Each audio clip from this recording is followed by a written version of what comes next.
The modern seeker stands before an ancient paradox. The Hermetic Principles, transmitted through millennia as keys to cosmic understanding, are simultaneously everywhere and nowhere, plastered across social media feeds as spiritual commodities, yet profoundly misunderstood in their essential nature. This misunderstanding is not incidental, but structural, rooted in a fundamental misapprehension of what these laws actually govern. They are not external mechanisms for manipulating reality, as popular interpretation would have it, but interior architectures for understanding the psyche's relationship to cosmos. The historical genesis of this confusion traces back through multiple lineages. The Corpus Hermeticum, composed between the 1st and 3rd centuries CE in Greco-Roman Egypt, presents dialogues attributed to Hermes Trismegistus, the legendary synthesis of Greek Hermes and Egyptian Thoth. These texts were philosophical and theological, concerned primarily with gnosis, the direct knowledge of divine reality through interior illumination. When the Renaissance occultists Marsilio Ficino, Giordano Bruno, and later Paracelsus encountered these manuscripts, they read them as technical manuals for cosmic manipulation, inaugurating centuries of magical practice that, while valuable, often obscured the psychological dimension. The 20th century brought a critical reorientation through Carl Gustav Jung, who recognized in Hermetic symbolism a sophisticated psychological language. Jung understood that the alchemical opus described in texts like the Emerald Tablet was not primarily concerned with metallurgical transformation, but with the psyche's journey toward wholeness. Dennis William Hawke's extensive analysis in the Emerald Tablet reinforces this interpretation, demonstrating how each Hermetic principle operates as both cosmic law and psychological reality. The Kybalion, though a modern synthesis published in 1908, crystallized 7 principles that, when properly understood, map directly onto the psyche's fundamental operations. The premise that emerges from this historical survey is unequivocal. The genuine secret is not a technique for external acquisition, but an interior discipline, simultaneously psychological and spiritual. The contemporary misunderstanding stems from treating these principles as instrumental, as tools for manifestation, attraction, or material gain, rather than as descriptive frameworks for understanding consciousness itself. The modern seeker who approaches Hermetic laws seeking power over circumstance has already failed to grasp their essential message, that the work is always, inevitably, upon oneself. The 7 Hermetic Principles, as codified in the Kybalion and echoed throughout esoteric literature from Manly Palmer Hall to Eliphas Levi, constitute a systematic architecture of consciousness. These are not arbitrary rules, but observed patterns in how mind relates to reality, how the interior world generates and interprets the exterior. The principle of mentalism, the all is mind, the universe is mental, stands as the foundational axiom.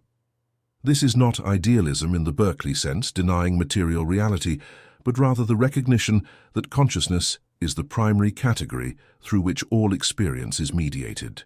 Psychologically, this corresponds to Jung's understanding that we never encounter reality directly, but only through the psyche's interpretive structures, archetypes, complexes, and the self.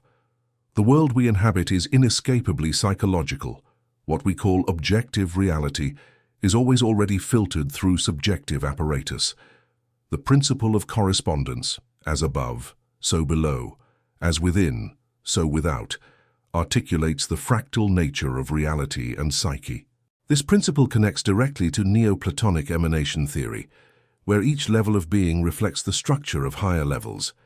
In Jungian terms, this becomes the insight that external circumstances mirror internal psychic states. The outer world serves as a projection screen for unconscious contents. This is not magical causation, but psychological observation. What we fail to integrate internally appears externally as fate, as the seemingly random circumstances that pattern our lives with uncanny consistency. The principle of vibration, that nothing rests, everything moves and vibrates, translates psychologically into the understanding that consciousness is not static, but processual. The psyche is perpetually in flux, moving between states, oscillating between poles. Jung's concept of enantiodromia, The tendency of psychological states to convert into their opposites exemplifies this principle. Depression follows mania, inflation precedes deflation, identification with persona generates shadow compensation. The principle of polarity states that everything has its opposite, and opposites are identical in nature, but different in degree. This maps directly onto Jung's insistence on the compensatory nature of the psyche, where consciousness and unconscious function as polar opposites requiring integration. Hot and cold are the same phenomenon at different intensities. Conscious and unconscious are both psyche, requiring synthesis in the transcendent function. The principle of rhythm, everything flows in and out, rises and falls, describes what Jung called the rhythmic alternation between progression and regression in psychological development. The psyche does not develop linearly, but cyclically, requiring periodic descents into unconscious material for integration and growth. Ignoring this rhythm produces pathology. Honoring it enables transformation. The principle of cause and effect, often misunderstood as simple determinism, operates psychologically as the recognition that nothing in the psyche is arbitrary. Every symptom, every neurosis, every dream image emerges from causative chains that, while complex and overdetermined, can be traced and understood. The chance encounter that changes a life was prepared by years of unconscious readiness. The principle of gender, that masculine and feminine principles exist in everything, corresponds to Jung's anima and animus, the contrasexual archetypes that every psyche must integrate. The creative process requires both receptive, feminine, and penetrative, masculine modes. Consciousness requires both logos, discriminating, separating, and eros, relating, connecting. These principles interconnect with Kabbalistic structures, particularly the Tree of Life, where each sephira represents both a cosmic principle and a psychological state. The Hermetic Adept's journey mirrors the Kabbalistic path from Malkuth, material existence, to Kether, divine unity, traversing the middle pillar of equilibrium. Rosicrucian symbolism, with its emphasis on the sacred marriage of opposites, and the blooming rose upon the cross of matter, provides another framework for understanding psychological integration. The mentality required of the genuine adept is not belief, but disciplined observation. The magical will in esoteric literature translates psychologically into what Jung called the ethical confrontation with the unconscious, the willingness to face whatever emerges without flinching, to integrate rather than repress. The occultist's ethic demands radical honesty, the capacity to distinguish genuine gnosis from wishful fantasy, and the humility to remain perpetually skeptical of one's own certainty. The disposition toward doubt is not weakness but strength. It is the acknowledgement that the psyche exceeds conscious grasp and requires continuous inquiry rather than fixed answers. The application of Hermetic principles to psychological transformation follows a rigorous developmental sequence. This is not arbitrary staging, but a description of how consciousness actually develops when it confronts unconscious material systematically rather than symptomatically. Stage 1. The recognition of mental primacy, mentalism applied. The journey begins when the individual recognizes that their experienced reality is psychologically constructed. This is not the solipsistic delusion that nothing exists outside consciousness, but the sobering realization that access to reality is always mediated by psyche. The world I inhabit is the world as I perceive it, filtered through my complexes, projected through my archetypes, colored by my personal history. Psychologically, this stage corresponds to the initial dismantling of naive realism, the unconscious assumption that I see things as they objectively are, the shock of discovering that my certainties are interpretations, that my obvious truths are actually psychic constructions, inaugurates the genuine work. The individual begins to observe their mental activity rather than identifying with it, creating the first separation between observer and observed, between self and ego. This stage manifests practically as the individual notices recurring patterns in their reactions. The boss who makes them angry begins to be seen as activating an internal complex rooted in early paternal relationships. The romantic partner who disappoints them is recognized as carrying a projection of the anima or animus. The political outrage that seems justified by objective evil is understood as partly an externalization of unintegrated shadow material. The danger at this stage is premature inflation, the ego's tendency to claim this insight as its own achievement and to use everything is mental as a justification for avoiding genuine engagement with material reality or ethical responsibility. The authentic adept understands that recognizing reality's psychological mediation increases rather than decreases responsibility, because one can no longer blame external circumstances for internal states. Stage 2. Discovering interior-exterior correspondence.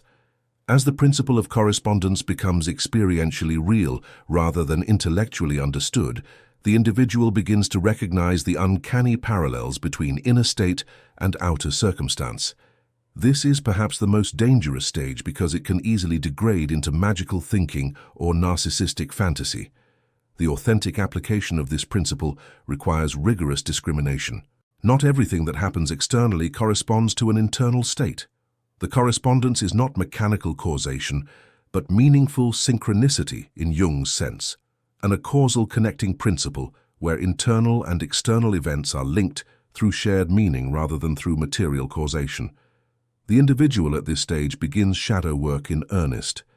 The characteristics they most despise in others are recognized as projected aspects of their own unconscious.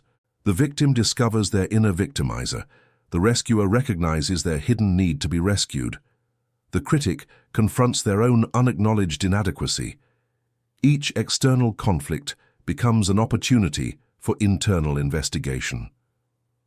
This stage involves what Jung called active imagination, the deliberate engagement with unconscious figures and images as though they were autonomous beings with their own perspectives. The angry father who appears in dreams is dialogued with. The seductive temptress who disrupts meditation is questioned about her actual needs and messages. The psyche reveals itself as populated by sub-personalities, each carrying dissociated aspects of the total self. The practical manifestation is a fundamental shift in how problems are approached. Rather than asking, "How do I change this external situation?" the question becomes, what internal configuration is this external situation reflecting? The job crisis reveals an inner vocation crisis. The relationship conflict exposes an internal failure of anima-animus integration. The financial instability mirrors a psychological inability to value oneself appropriately. Stage 3. Working with vibration and rhythm. The individual now confronts the dynamic, oscillating nature of psychological life. The naive hope for permanent stability is abandoned in favor of skillful navigation of necessary rhythms. This corresponds to the alchemical understanding of solva et coagula, the repeated dissolution and recombination that characterizes all genuine transformation. Psychologically, this stage involves learning to work with, rather than against, natural psychic rhythms. Periods of extroversion must be balanced with introversion. Intense conscious work requires unconscious incubation. Inflation will be followed by deflation, and this pattern must be anticipated rather than resisted. The individual learns what Jung called holding the tension of opposites, the capacity to remain conscious while contradictory psychic contents simultaneously demand attention. Rather than compulsively resolving this tension through one-sided identification with either pole, the adept maintains awareness of both, allowing a third position, the transcendent function, to emerge organically. Practically, this manifests as increased tolerance for ambiguity and paradox. The need for premature closure diminishes.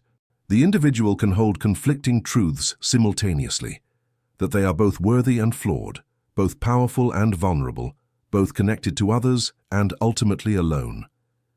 These are not contradictions to be resolved, but polarities to be integrated.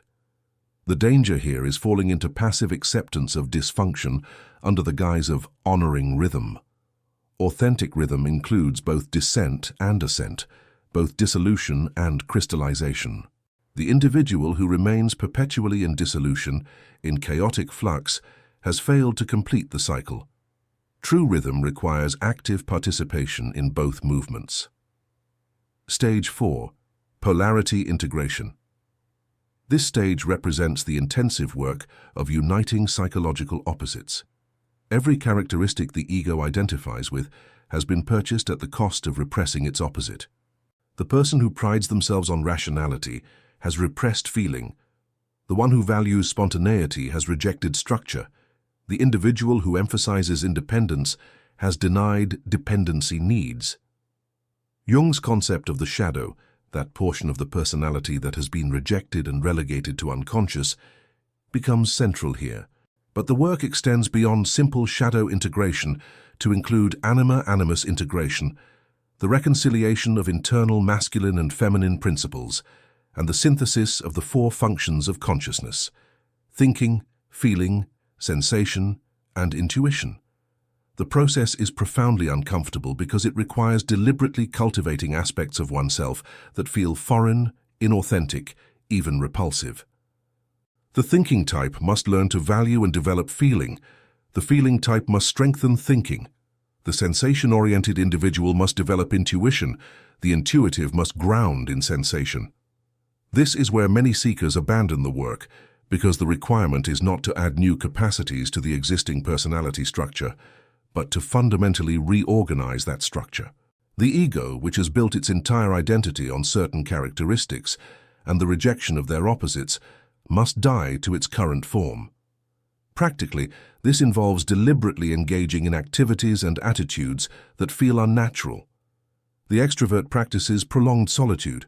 The introvert forces social engagement. The rational individual explores non-rational modes like art or ritual. The emotional person develops analytical capacity. Each such exercise is not meant to replace the dominant function, but to integrate its opposite, creating a more complete personality. Stage 5. Causation and responsibility. At this stage, the individual fully embodies the principle of psychological causation. Every circumstance, every relationship, every repeated pattern is understood as emerging from causes that include one's own unconscious contributions. This is not blame, but empowerment. The recognition that if one's unconscious has participated in creating current conditions, conscious work can participate in transforming them. The work here involves tracing current symptoms to their psychic origins. The anxiety that disrupts daily life is followed backward through the personal unconscious to childhood experiences and further back to archetypal patterns that transcend individual biography. The compulsive behavior is recognized as serving unconscious purposes, perhaps protecting against unbearable affects, perhaps maintaining connection to early attachment figures through behavioral reenactment. Jung's concept of complexes becomes experientially real. The individual recognizes autonomous patterns of thought, feeling, and behavior that activate independent of conscious will. These complexes have their own emotional charge, their own logic, their own purposes. Integration requires dialoguing with these complexes as though they were separate beings, understanding their needs, and ultimately consciously choosing whether to fulfill those needs or redirect their energy. The practical outcome is a dramatic reduction in victim consciousness. While acknowledging genuine trauma and external limitation, the individual recognizes that their response to these conditions remains within their sphere of influence. The past cannot be changed, but its psychological meaning can be reinterpreted. External circumstances cannot always be controlled, but internal relationship to those circumstances can be transformed. Stage 6. Gender integration and the sacred marriage. The culminating stage involves the integration of masculine and feminine principles, what Jung called the conjunctio, or sacred marriage. This is not about biological sex or gender identity, but about fundamental modes of psychological operation. The masculine principle, logos, represents discrimination, separation, analysis, penetration, assertion, and structure. The feminine principle, eros, represents connection, reception, synthesis, feeling, relationship, and flow. Every psyche contains both and requires both for wholeness, regardless of the individual's biological sex or gender identity. For men, this typically involves extensive work with the anima, the unconscious feminine, learning to value receptivity, feeling, and relationship alongside achievement and action. For women, the work often centers on the animus, the unconscious masculine, developing assertiveness, discrimination, and autonomous thinking, alongside connection and care. But these are generalizations. The actual work depends on individual development and cultural conditioning. The sacred marriage is not a final achievement, but an ongoing process of maintaining conscious relationship between these principles. In moments of crisis, the individual can access both modes, can be simultaneously receptive to what is emerging and active in shaping response, can connect emotionally while maintaining analytical clarity, can assert boundaries while remaining open to genuine relationship. Practically, this manifests as increased creative capacity and what Jung called individuation, the process of becoming a psychological individual, a whole and indivisible unity. The individual is no longer driven by unconscious compulsions or limited by one-sided development, but can consciously engage the full range of human capacities as situations require. The path just described appears orderly in retrospect, but the lived experience involves a necessary descent into profound psychological crisis, what mystics have called the dark night of the soul, and alchemists termed the nigredo, the blackening stage where all previous certainties dissolve. This crisis typically emerges at the point where intellectual understanding of Hermetic principles confronts the actual requirement for ego dissolution. The individual has learned the concepts, perhaps even experienced preliminary transformations, but now faces the terrifying recognition that genuine integration requires the death of their current identity structure. Psychologically, this manifests as a collapse of previous meaning-making frameworks. Everything that once provided security, relationships, career, beliefs, self-image, is revealed as contingent, constructed, ultimately insufficient. The ego, which has organized the personality around certain core narratives about who one is and what life means, discovers these narratives to be fictions, necessary perhaps, but ultimately arbitrary. Jung described this stage as the encounter with the self, the archetype of wholeness that transcends and includes the ego. This encounter is initially experienced as annihilation, because the ego cannot comprehend something greater than itself without fearing its own extinction. The self appears as the devouring mother, the terrible father, the abyss, death itself, all the archetypal images of transformation that require passage through symbolic death. The symptoms are those of severe existential crisis, profound meaninglessness, the sense that one's entire life has been wasted in pursuit of false goals, the recognition of irrevocable limitations and approaching mortality, the awareness of damage done to others through unconscious behavior, the weight of unlived possibilities, and roads not taken. Depression is common, but differs from pathological depression in its purposiveness. It serves the necessary function of dissolving inadequate structures. This is where the distinction between spiritual crisis and psychiatric emergency becomes critical.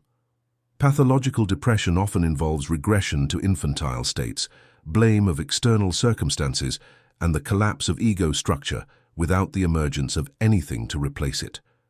Existential crisis in service of transformation involves simultaneous ego weakening and the gradual emergence of a deeper organizing center, the self, that can eventually provide new stability. The individual in this stage often experiences what appears from outside as personality disintegration. Previous interests lose meaning, relationships based on unconscious dynamics become impossible to maintain, career identities that served ego inflation collapse, friends and family may be alarmed, urging psychiatric intervention, unable to distinguish necessary suffering from pathology. The crucial factor is whether the individual can maintain what Jung called the religious function, the capacity to relate to something greater than ego consciousness, whether conceived as self, God, cosmos, or the transpersonal dimension of psyche. Without this, the crisis leads to genuine pathology. With it, the suffering becomes initiatory. Alchemical texts describe this stage with brutal honesty. The practitioner must putrefy like organic matter, must become the black blacker than black, must descend into the tomb.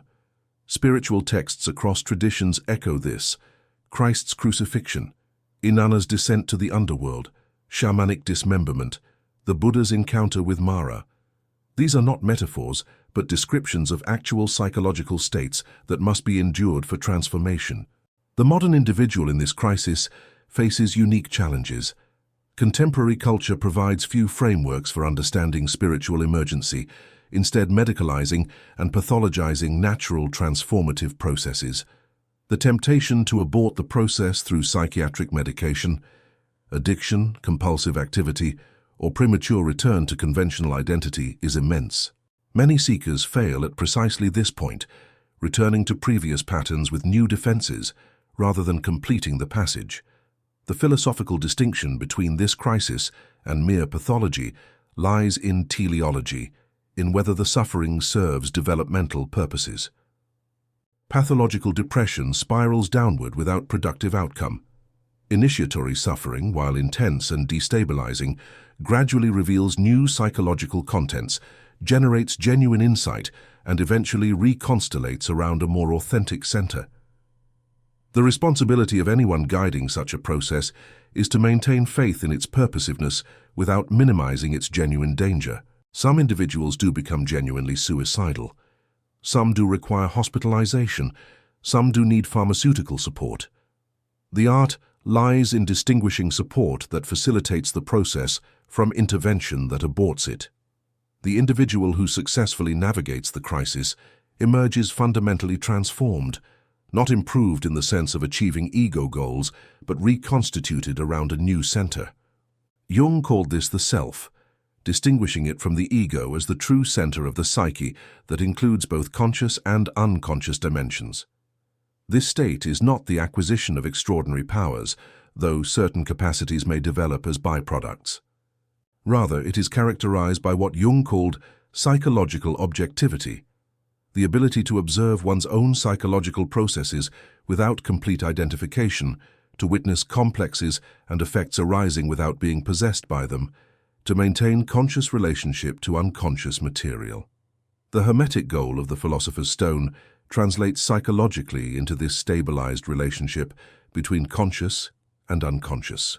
The stone in alchemical literature is described as both humble and precious, both matter and spirit, a perfect description of integrated consciousness that honors both ego and self, both personal and transpersonal dimensions.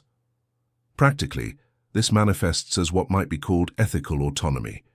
The individual no longer requires external validation or approval to maintain self-worth, because worth is now grounded in relationship to the self rather than in ego achievement or social recognition. Simultaneously, this autonomy does not produce isolation, but enables genuine relationship, because projections have been withdrawn and others can be encountered more directly. The integrated individual experiences Hermetic principles not as abstract laws, but as lived reality. Mentalism becomes the constant awareness that one's experience is psychologically mediated, creating both humility about one's perceptions and responsibility for one's interpretations. Correspondence manifests as the recognition that outer circumstances reflect inner states, not mechanically but meaningfully, generating continuous inquiry into what external conditions reveal about unconscious contents. Vibration and rhythm are experienced as the natural oscillation between states that no longer produces anxiety. The individual can be depressed without fearing permanent depression, can be elated without clinging to elation, can experience both sides of any polarity without losing center. Polarity itself is understood as the structure of consciousness, not a problem to be solved. The practical applications for modern life are profound but subtle. The integrated individual does not escape suffering or limitation, but relates to both differently. Suffering is no longer something to be avoided at all costs, but can be engaged as meaningful, as potentially transformative. Limitation is not experienced as failure, but as the specific contours of this particular existence. Ethically, integration produces what might be called tragic awareness, the recognition that moral action often requires sacrifice, that every choice excludes alternatives, that good and evil are not always clearly distinguishable, and that consciousness itself generates new forms of suffering alongside new capacities. The integrated person acts with awareness of complexity rather than the comfort of moral certainty. The relationship to others transforms fundamentally. With major projections withdrawn, The individual can engage others as separate beings, rather than as screens for unconscious content. Compassion develops naturally from the recognition that others struggle with the same fundamental psychic dynamics, that their destructive behaviors emerge from unconscious suffering rather than essential evil. The responsibility accompanying this state is considerable. Jung emphasized that individuation is not a private achievement, but a social obligation, that the individual who integrates previously unconscious contents reduces the amount of unconscious material acting destructively in the collective. The integrated person carries moral responsibility to manifest this integration socially, not through proselytizing, but through authentic being. This is where the discipline and rigor emphasized by the Hermetic school prove essential. The integrated state is not a permanent achievement, but requires continuous maintenance. Complexes can reactivate. New, unconscious material continuously emerges. Cultural changes present new challenges, requiring new integrations. The work does not end but continues with different focus, less on initial integration, more on maintaining and deepening what has been achieved. The individual must maintain spiritual practices, whether meditation, active imagination, dream work, or other methods, not as techniques for achieving something, but as ongoing relationship with the unconscious. Must maintain ethical discipline, submitting actions to continuous self-examination, rather than assuming integration has produced permanent moral superiority. Must remain open to further transformation, recognizing that each integration reveals new depths, requiring new work. The final understanding is that the Hermetic principles are not tools to be mastered, but realities to be continuously experienced. They describe how consciousness actually operates, how psyche relates to world, how interior and exterior, individual and collective matter and spirit are fundamentally interconnected. The goal is not to control these principles, but to align with them, to live in conscious relationship to the structures that govern psychological existence. The gold you seek is not in the crucible, but in the will that kindles the flame, and in the courage to be consumed by it.